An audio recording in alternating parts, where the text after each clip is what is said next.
आप आरएसएस एक ऐसा संगठन जिसके देश में जितने बड़े समर्थक हैं उतने ही बड़े विरोधी भी हैं।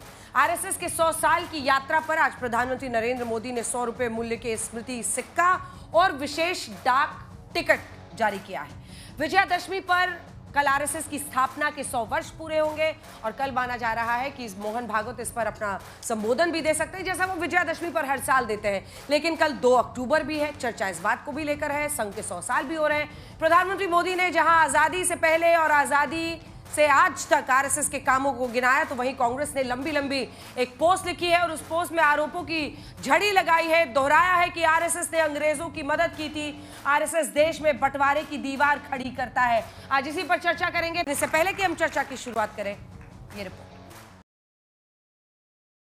हमें हमेशा हमेशा याद रखना है, संघ बना है राष्ट्र के प्रति अटूट आस्था से, संघ चला है राष्ट्र के प्रति अगाध सेवा के भाव से, संघ तपा है त्याग और तपस्या की अग्नि में, संघ निखरा है संस्कार और साधना के संगम से, संघ खड़ा है राष्ट्र धर्म को जीवन का परम धर्म मानकर के, संघ जुड़ा है भारत माता की सेवा के विराट सपने से। विजयादशमी पर पूरी हो रही 100 साल की आरएसएस की यात्रा पर जब प्रधानमंत्री नरेंद्र मोदी ने विशेष डाक टिकट और 100 रुपए मूल्य का स्मृति सिक्का जारी किया, तो ये संगठन की शक्ति और प्रभाव का प्रमाण बनकर आया।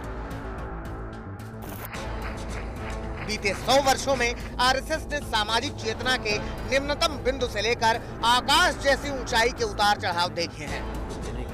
परमेश्वर के जिस काम को करने के लिए हमने कमर कसी है उसे महात्मा गांधी की हत्या के बाद प्रतिबंधित होने और फिर लांछन से बरी होने से लेकर आज दुनिया का सबसे बड़ा स्वयंसेवी संगठन बनने तक आरएसएस ने जता दिया है कि विचारधारा के आधार पर उसका विरोध तो संभव है, लेकिन उसे खारिज किया जाना संभव नहीं।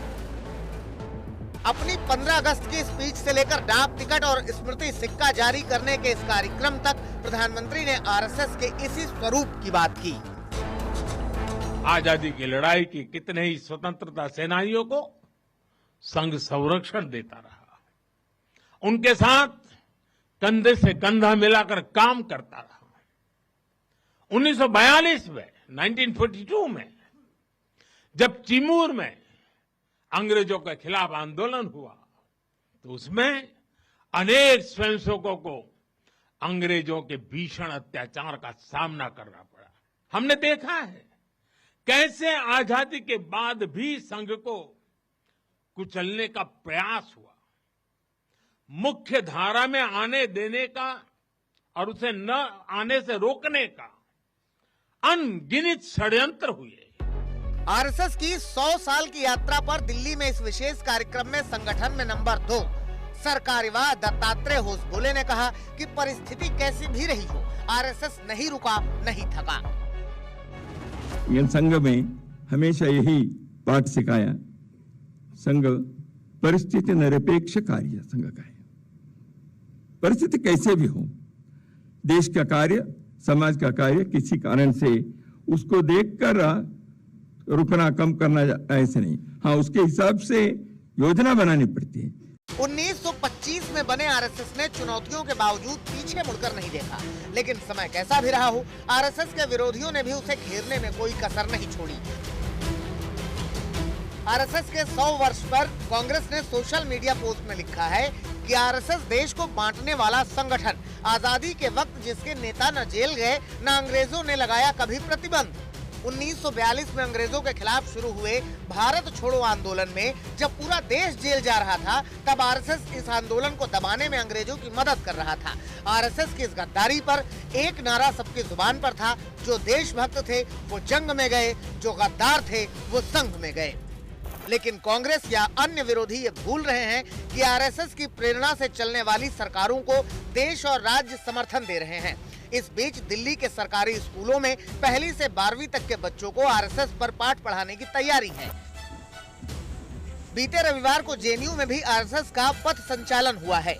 ऐसे में विपक्ष की त्योरियां चढ़ गई हैं। अगर इतिहास को उठा के देखा जाए तो आज़ादी की लड़ाई में इनका कोई योगदान नहीं है, बल्कि विपरीत था।